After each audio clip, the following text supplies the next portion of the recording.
तर ही आहे राजगडची classic 1000 CHPW machine. आपण आता हिचं अनबॉक्सिंग करूयात आणि याच्या आतमध्ये बघूयात की तुम्हाला कोणत्या कोणत्या ऍक्सेसरीज मशीन सोबत मिळत आहेत. जसं की तुम्ही बघू शकता मशीन सोबत तुम्हाला युजर मॅन्युअल येतं, ज्यामध्ये मशीन बद्दल आणि त्याच्यासोबत असणाऱ्या ऍक्सेसरीज बद्दल माहिती दिलेली असते. त्यासोबतच तुम्हाला मिळते ब्राशची गन, जी तुम्हाला क्लिनिंग साठी वगैरे यूज करता येते. त्यासोबत तुम्हाला येतं हे कनेक्टरचं किट, जे फिल्टर वगैरे असतं ते. तर मी दाखवतो तुम्हाला कशा पद्धतीचे फिल्टर्स आहेत. सोबतच मिळतो तुम्हाला 8 मीटरचा होस पाईप, जो आउटलेट साठी वापरला जातो. एक्सटेन्शन रॉड सोबतच देखील येतो तुम्हाला हा इनलेटचा 1.5 मीटरचा सक्शन पाईप. आणि ही आहे आपली क्लासिक 1000 CHPW मशीन. जसं की तुम्ही बघू शकता ही आहे राजगडची 1000 CHPW आणि ही आहेत मशीन सोबत येणाऱ्या इनबॉक्स ऍक्सेसरीज. आता या जोडायच्या कशा हे मी तुम्हाला दाखवते. हा इनलेटचा पाईप येतो 1.5 मीटरचा मशीन सोबत, जो तुम्ही या इनलेट पाईप कनेक्टरशी जोडू शकता. तर अशा पद्धतीने मशीन त्याला जोडलं जातं. तसंच या पाईपाचं जो दुसरं टोक आहे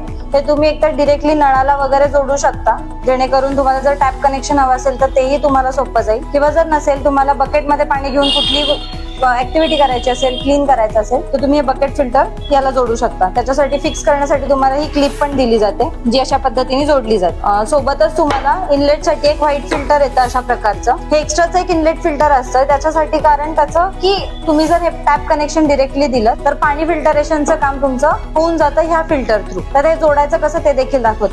या मशीनला देखील 2 बाजू आहेत, एक खाली बाजू आहे आणि एक वरती बाजू आहे. हे व्हाईट इनलेट फिल्टर तुम्हाला अशा पद्धतीने इथे जोडायचं आहे खालच्या बाजूला. आणि हा इनलेट पाईप कनेक्टर आहे जो प्रेस फिट मध्ये येतो, तो तुम्हाला असा बॅक साईडला प्रेस करून याच्यामध्ये फिट करायचा आहे आणि हे इथे फिक्स होऊन जातं, जेणेकरून हे मूव्ह होत नाही. त्यासोबत आता तुम्हाला जशी ब्राशची गन दाखवली आणि हा होस पाईप दाखवला, जो 8 मीटर लेंथ मध्ये अवेलेबल आहे या मशीनसाठी, तो जोडायचा कसा ते मी तुम्हाला दाखवते. जसं की तुम्ही बघू शकता या दोन्ही पाईपचे जे दोन्ही पॉईंट आहेत, स्टार्ट आणि एंड पॉईंट, हे सिमिलर आहेत. सो तुम्ही कुठल्याही पद्धतीने जोडलात तरी चालणार आहे. एक पॉईंट तुम्हाला या गनच्या एंडला फिक्स करायचा आहे.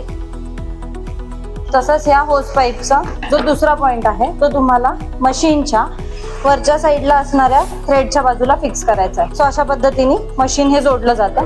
सिंगल फेज इलेक्ट्रिक सप्लाय वरती मशीन वर्क करतं, त्यामुळे तुमचं इलेक्ट्रिसिटी पण बऱ्याच पॉइंटने कमी होते. एक्सटेन्शन रॉड हा तुम्हाला सोबत येतो, जर तुम्हाला लेन्थ त्याची एक्सटेंड करायची असेल तर तो कसा जोडायचा ते देखील दाखवते.